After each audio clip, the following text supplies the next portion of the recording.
Шиелі ауданында облыстық әдеп жөніндегі кеңестің көшпелі отырысы болды. Күн тәртібінде сыбайлас жемқорлық сипатындағы құқық бұзушылықтарға жол берген Шиелік және Жаңақорғандық мемлекеттік қызметшілерге қатысты бірқатар мәселелер қаралды. Заң шеңберінен шыққан шенеуніктерге қандай тәртіптік шара қолданылды? Көшпелі отырысқа қатысқан тілшіміз Әділбек Жақанов айтып берсін.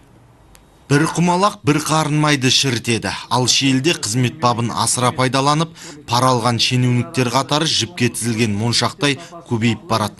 Мәселен, былтыр 10 қылмыс тіркелсе, ағымдағы жылдың өзінде 4 лауазымды тұлға жемқорлықпен ұсталды. 2018 жылдың 5 айы бойынша да ауданда 4 қылмыс тіркелген. Әлі де аталған салалар мен мемлекеттік органдарда сыбайлас жемқорлық сипатында қылмыстар мен құқық бұзушылықтардың алдын алу және сыбайлас жемқорлық тәуекелдеріне сыртқы талдау жүргізу және құқықтық семинарлар, басқа да профилактикалық іс-шаралар өткізу төмен екендігін көрсетіп отыр. Қарамағындағы қызметкерлердің жауапсыздығынан таяқтың бұрышы аудан әкіміне келіп тиеді. Бұл ретте Әшім Оразбекұлы кадрлық мәселеге мықтап кіріскен сыңайлы.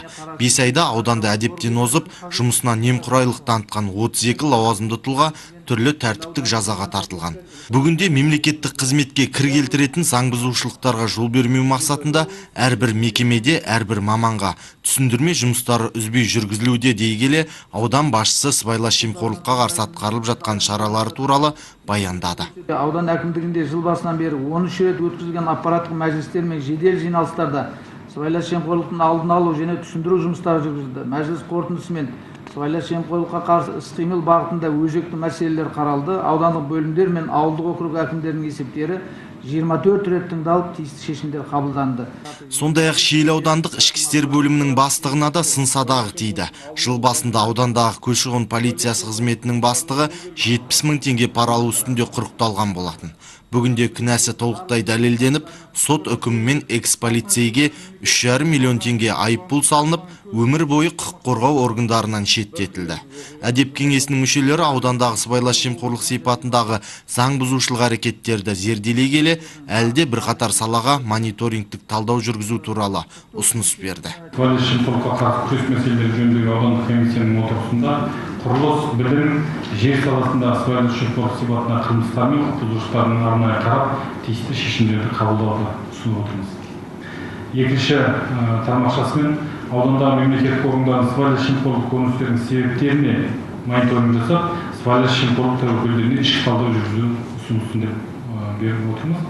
Күн тәртібінде қаралған келесі мәселе Жаңақорған кент әкімдігіне қатысты болды. Аудан орталығындағы қоқыс алаңын ұстап тұру жұмыстары үшін өткізілген электронды конкурста біліктілік талаптарына сай келмейтін дара кәсіпкерге артықшылық беріліп, жеңімпаз деп танылған. Бірақ заң шеңберін өрескел бұзған кент әкімі әдеп кеңесіне дейін өз қызметін босатып үлгеріпті. Жаңақорған аудандық прокуратурасының ұсынысы түскен болатын. Ұсыныстың мазмұнында Ахметовтың мемлекеттік қызметке кір келтіретін тәртіптік теріс қылықтары жол берген үшін тәртіптік мәселесін қарау ұсынылған болатын. Дегенмен қызметтік тергеп тексеру барысында Жаңақорған кентінің бұрынғы әкімі Ахметов 2018 жылдың 18 сәуірдегі Жаңақорған ауданы әкімінің нөмірі 607 өкімімен қызметінен босатылғандығы анықталды. Электронды конкурс жүргізу комиссиясының құрамында болған Жаңақорған кент әкімінің орынбасары мен кент аппаратының бас маманына кеңес мүшелері ауызша ескерту берумен шектеліп, бұл мәселені күн тәртібінен қысқарту туралы шешімге келді. Дегенмен де тәртіптік істі қысқарту бұл бір мемлекеттік қызметшіге керісінше жауапкершіліктің жүктейтіндігін, оның жұмысын ширататындығын біз баса мән беруіміз керек. Яғни біз мемлекеттік қызметшіні жазалаушы емес, арасында қолдап, қорғап, оның барынша әділетті, шынайы шешімдер қабылдауына біз ықпал жасауымыз керек. Алдағы уақытта облыстық әдеп кеңесінің көшпелі отырысын өзге аудандарда да өткізу жоспарлануда. Әділбек Жақанов, Бөгенбай Абасилов, Досқан Сәтбай, Қызылорда телеарнасы, Шиелі ауданынан.